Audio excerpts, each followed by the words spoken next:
Hey, welcome back to the channel. We're putting a tunnel cover in. I had this, the box in Moose is a modified messed up size, not widthwise but lengthwise.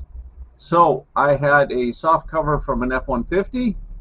We've modified the rails, we cut them down, and today I'm going to get them mounted, and then we're going to get the tunnel cover basically installed, and then I have to modify the end of it because it's too long and cut it back.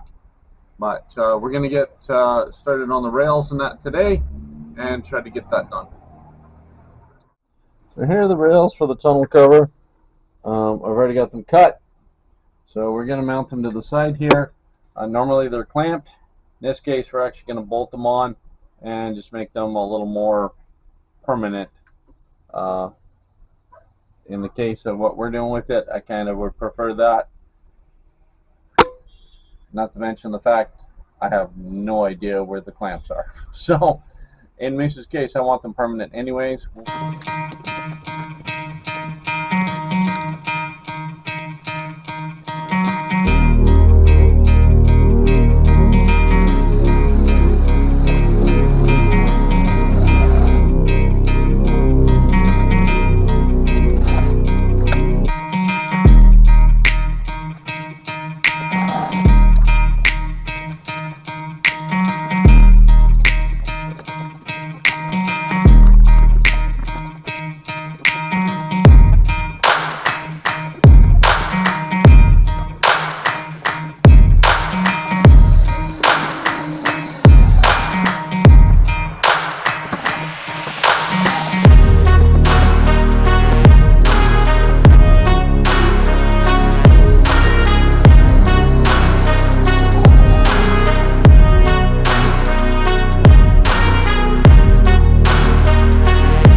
So there we have it. The rails are now on.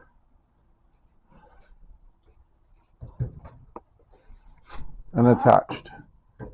So now, next piece, I've got the tunnel cover that goes across here.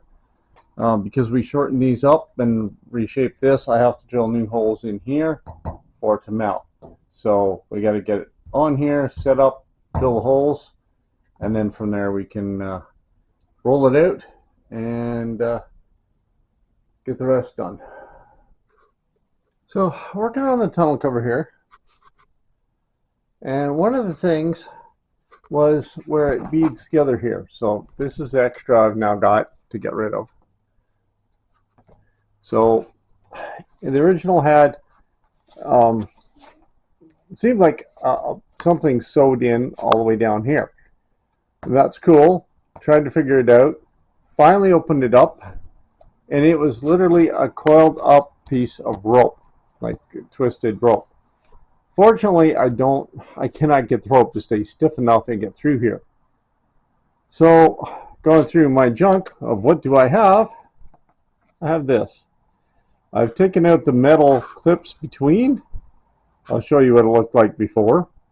But this is one of those spring-loaded tent pegs. A friend of mine gave me a bunch because he's killed a few dozen tents over the time, and he gave me the poles. So this is those poles for like a dome tent that sticks in one side and goes to the other. So they're flexible somewhat. They're fiberglass, and then the little cord I've been putting it back through just to keep them in line. And then I'm just shoving that through the trough, and it's been working quite nicely so far. We'll see if it holds once I flip it over and try to latch it. Now, as I say, this is what they look like, and this is what they look like when they're together. One of those tent poles you stick to hold your tent up. he was nice enough to give me those a little while ago. I was going to try to make flagpoles out of them because in the States where I want to go with this thing, a lot of the parts you have to run flags. So, if you break down whatever, you can be seen. I believe that's what it's for, especially on the dunes. One of the places we really want to go for. So, anyways, I was trying those. They didn't work. Way too flimsy. Yeah, just wasn't going to work. So, did away with them, but I kept them. I'm a pack rat that way. And it looks like it came in handy. So, let's see how it goes. I'll show you the finished product. There we have it. I have to align it a little bit more. Right to left, it's got to come towards passenger just a bit more, so I got to try to find some way to pull this and push that at the same time. That's going to be interesting.